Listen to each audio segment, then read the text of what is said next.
Welcome everyone, welcome to Kadha, where we believe that everyone has an amazing story, and what an amazing story we have for you today. Asha, thank you so much for being with us today. Asha is a dear friend, known her since 5th grade. We're family friends. And Asha is a doctor. She's a pediatrician, having practiced medicine for 19 years. She is currently the managing partner at a private practice and co-owns the practice actually in the suburbs of Chicago. She loves the outdoors and is a wonderful mom. Asha, again, thank you. I know your time is super valuable. Thank you for making the time. I just hope we can have a good discussion around how you navigated sort of the pandemic. I mean, it's new for most of us. I don't think any one of us have ever lived through a pandemic. So I'm just hoping you can talk to us about your journey as a doctor, as well as sort of, stepping back for a minute and just telling us a little bit about you, yourself, and your journey. Thank you. I'm so humbled that you are having me for this, Julie. So I will definitely segue to what happened with COVID, but let me start my journey at the beginning. My earliest memories are me creeping downstairs early in the morning and snuggling on the sofa to sleep a couple of extra hours while my mother studied at the table. My parents were both physicians. My father's a surgeon. My mother was a medical microbiologist. And they moved to the UK from India in the mid-70s to further their education.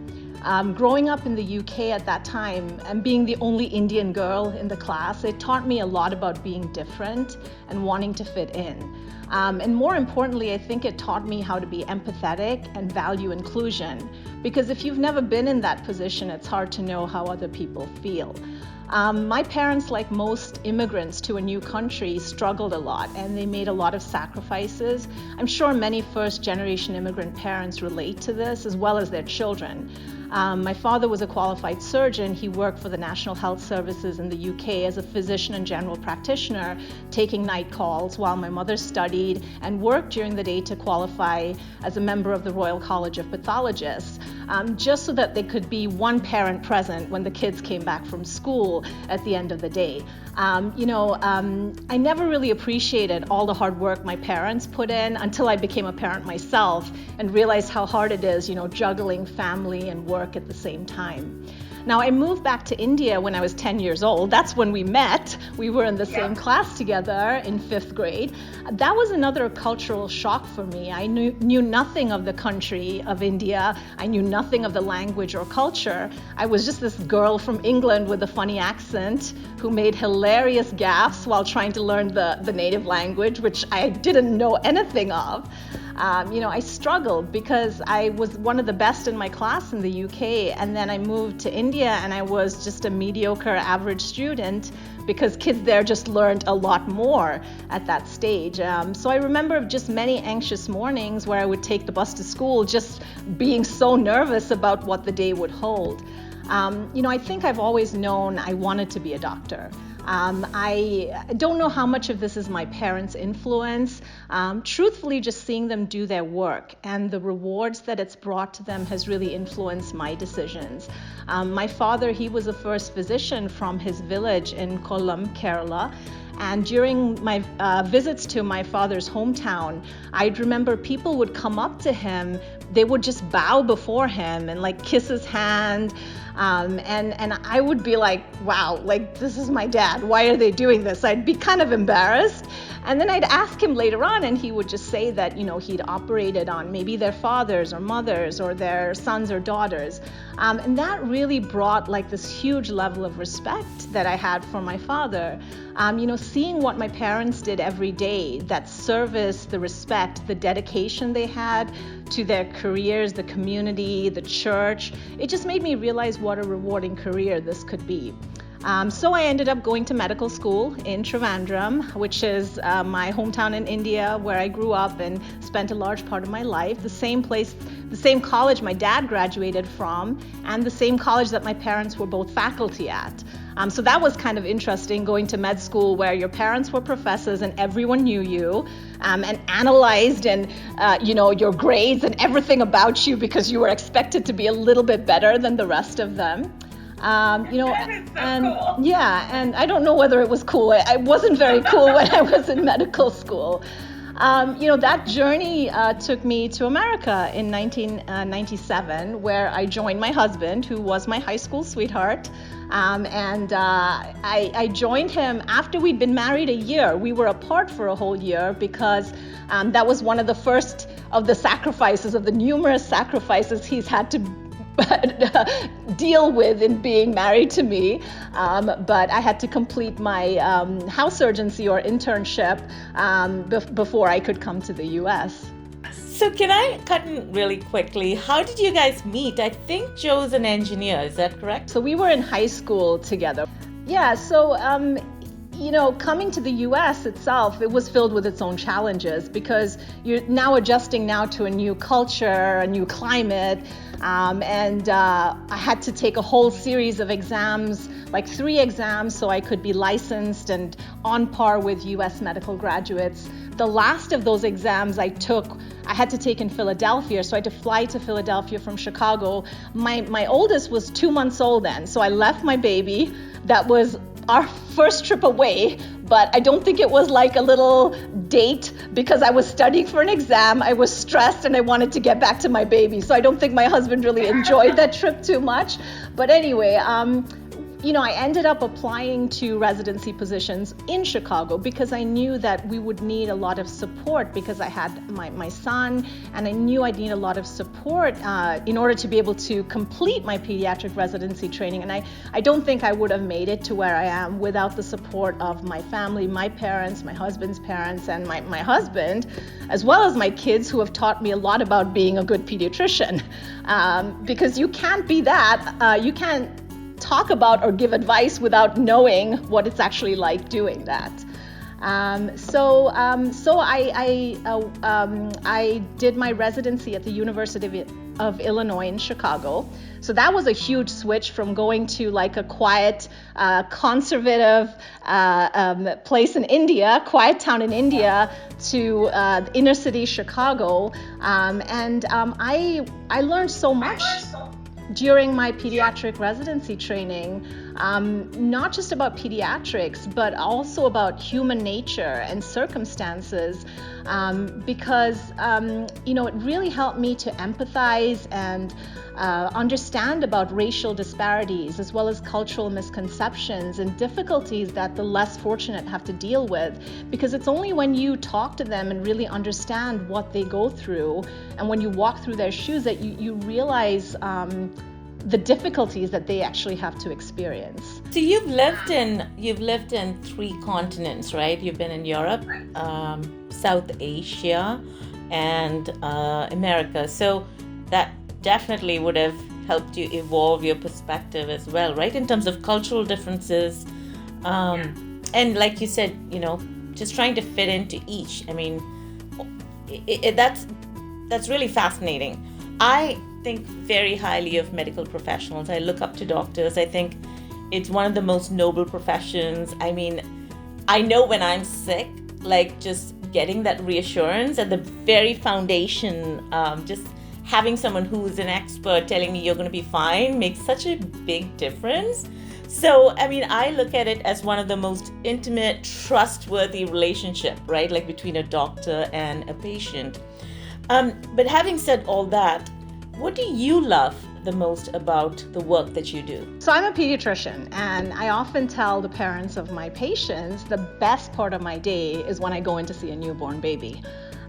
There is something so special about seeing that helpless infant and the parents who are so totally in love with that infant. And those parents look to you for a lot of guidance. And that's a bond that I really cherish, and I love to see that grow. It's a really special thing knowing that you've been part of that child's life, right from their birth through their graduation. I will say I've always loved being around kids, being with kids. That's not the main reason I became a pediatrician. In med school, I found that pediatricians were always the most likable and down-to-earth of my professors. I mean, it's really hard to put on airs and graces when you work with kids because there's no point, right? They see you for who you are. And so that's one of the reasons I've wanted to be a pediatrician. That's the kind of person that I am. I also, one of the things I love is I really cherish the bonds that I've been able to keep with my country of birth. When I started in this practice, it was in the northern suburbs of Chicago, upper middle class white population, and it's amazing like how many Indian families I now have that just come to see me, sometimes not even from that area but from further on, but I'm seeing patients from all over India, and the wonderful thing is we see patients from all nationalities, and that's just so wonderful because I've learned so much from my patients. They teach me a lot. So beautiful. Yeah, I can imagine how special that moment is, and to have multiple, like just be part of that family expanding and becoming sort of, having deeper connections. Yeah, that must be super special. So this was sort of an unprecedented year, right? Like we all went through, I'm pretty sure, a pandemic for the first time in our lives. A lot of hard lessons learned, not easy at all. But especially for frontline workers, like dealing with a lot of ambiguity and how did you, in your profession as a doctor and especially as a pediatrician, sort of navigate this year? Both from a standpoint of sort of keeping your patients, reassuring your patients and making them feel safe, working, with your peers in the hospital/clinic environment, your family. There's so many unknowns. How did you actually navigate through all that? Like, what was the journey like for you? I mean, it's not over, but could you share some of those lessons? This past year threw us all for a loop. We were constantly kept scrambling to adjust to new changes. If anything, it's just taught me how to adapt and be grateful for the things that we have. My daily ritual kind of started in December of 2019. Tracking the course of this pandemic. We weren't really receiving a whole lot of information from our own administration. And so I would log on to BBC News every day to track this pandemic as it moved from, Wuhan, China to Europe. And it's so funny because there wasn't a whole lot of guidance, even from like the CDC and things like that. So it's funny how much medical professionals were actually looking to news and media sources for their information. It's interesting because in late January 2020, I had a conversation with some of my patients who were originally from China. And that was when the first lockdown started in Wuhan. And so we were just I was commiserating with them, how difficult it must be for the people in Wuhan. And that's when the parent told me that, she had been trying to get masks to ship to her family back in China, and Walgreens was completely out of masks.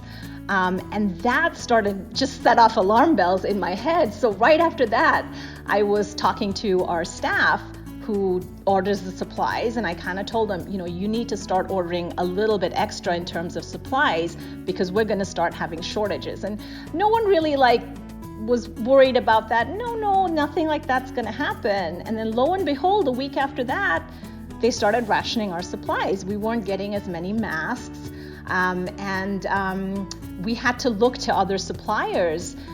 We ordered N95 masks as early as January, and they were just out of stock. They weren't to be had.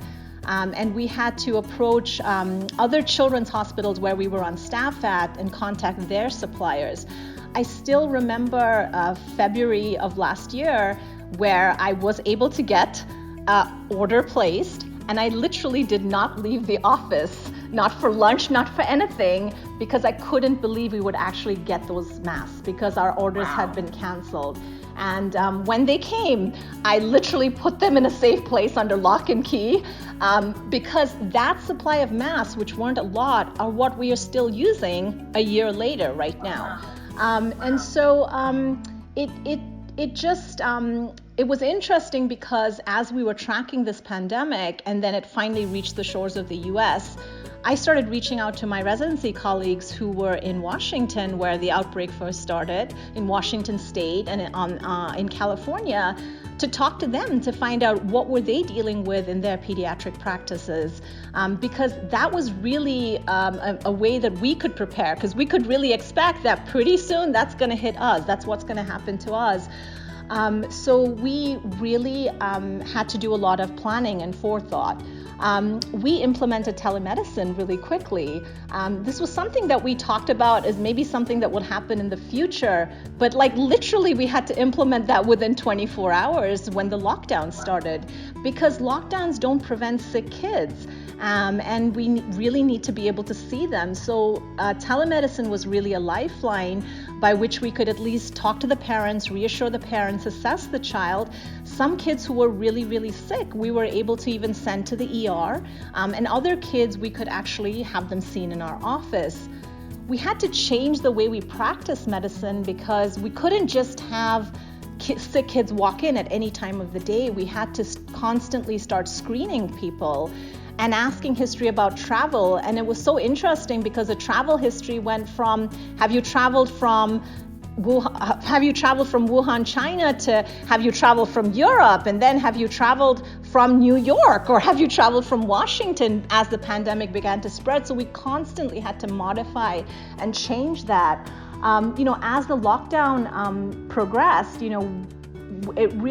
we became a lifeline for many patients because there was a lot of kids who were having mental health issues from not being able to go to school or not being able to do normal everyday things that kids could. And so, telemedicine really played a vital role that we could reach out to our families.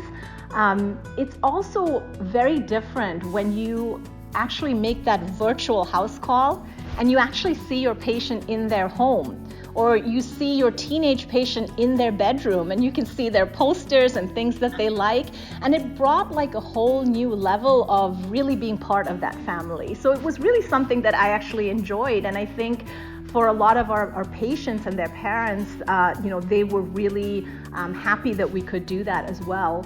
A lot of my family and friends too are in healthcare. So part of that was also reaching out to them because we couldn't really travel, right? We couldn't see people, but reaching out to them and just finding out how they were doing. So when there was the New York cases went up, just keeping in contact with some of our colleagues to find out like how they were doing, or keeping in contact with family in the UK, some of who were working in COVID ICUs, to find out how they were faring. I mean, that really kind of helped. It was scary, but it was a way to prepare ourselves for what we had to see, but also keep in touch with them and make sure that things were okay.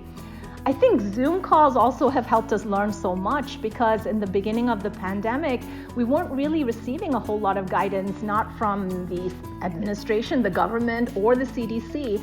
And because of that, like a lot of institutions, like top children's hospitals, they started having Zoom calls and discussions, and that really helped that we were able to actually connect, to those top children's hospitals to get guidance and to get advice.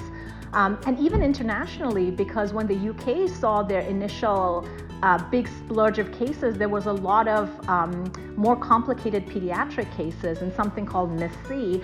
And so we could actually have Zoom calls with specialists in the UK who were telling us about what they were experiencing. And that really helped because it also gave us an idea of what to expect when we started seeing those things in the United States.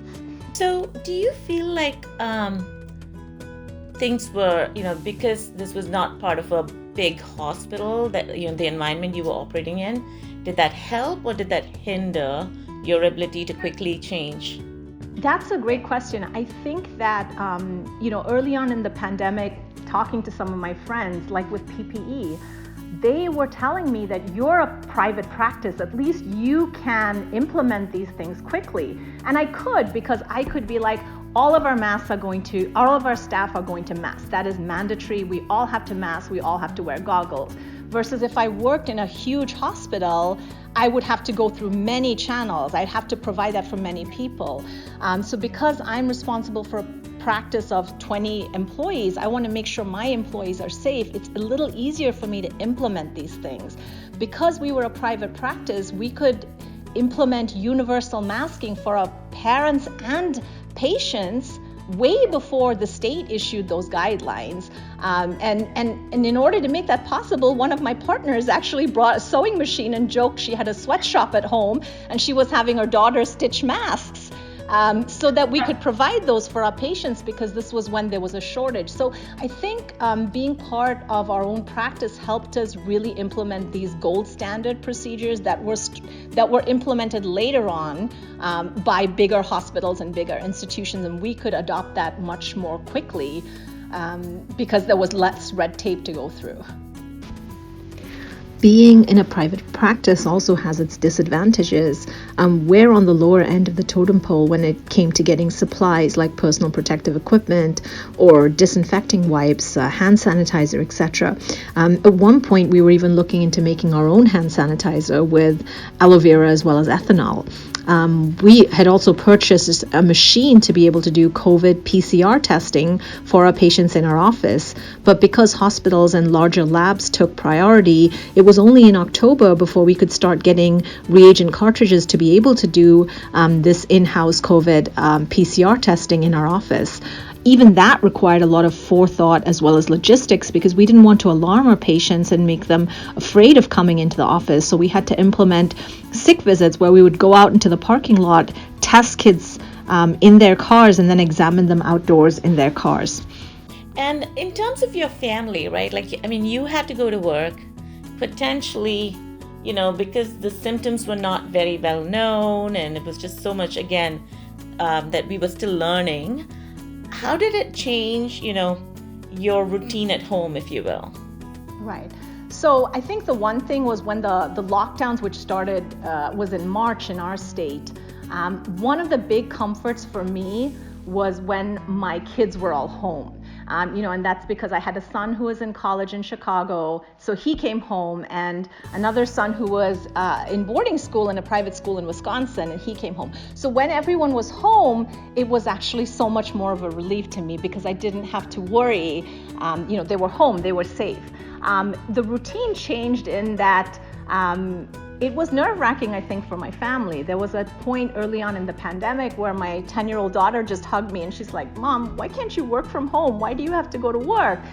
And I kind of told her that, this is something mommy has to do, and I'm taking all the care that I can so that I won't get sick or bring something home. But it brought back a flashback to when I was that age. And my mother, who's a medical microbiologist, she was instrumental in spearheading the AIDS Surveillance Center in Trivandrum, and that was a time of the AIDS epidemic. And I asked her the same question. I did the same thing. Like, I was scared for my mom to go to work, and she basically told me, "This is what I have to do. You don't get AIDS like this." And it was very quick and abrupt, but that just brought back a flashback. But it changed things that my kids knew, or at least my 10-year-old daughter knew, that when I walked in the door, she wouldn't come home and hug me because there was a decontamination routine, where I would pretty much undress and put all my clothes in the dirty clothes as I walked in the door and go straight into the shower and shower. So I do miss those hugs when I come home in the evening, but my kids know it's like, "Go take a shower, Mom, then we'll hug you." But it was stressful because we didn't know a whole lot in the beginning, and just that fear of getting sick yourself or bringing something home to your family was very, very stressful. And I'm a pediatrician, so I'm in the front lines, but really not in the front lines as many other healthcare workers are, like physicians who work in the emergency rooms, nurses, other allied healthcare professionals who really are in the midst of this. And so I felt like I was just doing my little part. My little part to keep kids out of the emergency room so that the emergency room is used for people who need to go there. Cool. And wow, that's it takes a lot to just get through life in general. And I think the pandemic really stretched the boundaries for everyone. But, just having to deal with that, sitting at home and listening to the television in itself was just scary. But you had to go out there, and I'm just like, one, thank you for everything that you did. And don't take it lightly. I think that was a lot that you had to navigate through. So hopefully we'll all sort of get to the other end of the tunnel, and we can look back on this as a memory that we don't want to look back at. But having said that, I'm sure both in your practice as well as at home, there were new things that were learned, right? Like whether it's efficiency or something else. But what are some of the things that you learned during this pandemic that you would want to carry forward? I think that it's really, I really don't like change. I don't think anyone likes change. But this was something where we had to constantly change and adapt day by day by day. So I think it's really helped me to do that more effectively. I think also it's helped me to not take for granted things that we used to do before, being able to go out or hang out with friends or go to a restaurant, or just the action of being able to go to church on Sunday and seeing people and family and friends that you love. I mean, all these things were kind of taken away from us, I know my kids probably suffered even more because when you set certain guidelines, you want to make sure they're implemented more at home. So yeah, my kids did not have couldn't hang out with their friends or couldn't have play dates, or there was a point where my daughter was playing in the driveway and told the kids next door, no, you stay in your driveway, I'll stay in my driveway. That's how we play. So they learned that, you have to enforce those boundaries. But I think all in all, I hope that it just helps us to be more resilient and maybe even look back and say, you know what, we dealt with this. And that's why, even though it's not over yet and there are scary things on the horizon, I keep telling myself, we went through a year of this, we dealt with it, we did it, we can overcome whatever's going to come next, so. That's a great way to look at it. That's definitely a much more positive perspective. I don't think we're all there yet where we can say we are looking back, but that's beautiful. So you're on the One Thing series. If you had to distill everything down, from your life's journey into one thing, or from the pandemic, what is the one thing you want to share with your audience? So I think everyone wants to get back to life as normal, right? We want to be able to travel. We want to be able to visit our aging parents or grandparents. I think the only way we can get things back to normal is if everyone kind of listens to science and kind of makes that little sacrifice to get things back to normal. And part of that is wearing a mask, wearing it properly when you are outside in public. That's covering your mouth and nose, right? The other thing is we have some hope on the horizon with the COVID vaccine. And so my hope is that people, when that vaccine becomes available to them, that they do take that vaccine. I've had both doses of the vaccine, and I cannot tell you how relieved I was when I got those doses. It was like a burden was lifted from my shoulder, because although it may not prevent me from getting COVID, at least I know if I get COVID from my patients or from outside, I won't end up in the ICU. I probably won't end up on a ventilator, and that is a huge burden off my shoulders. I think as a pediatrician, I just feel privileged to be able to work in this day and age where vaccines are available. Because I always say that vaccines cause adults, right?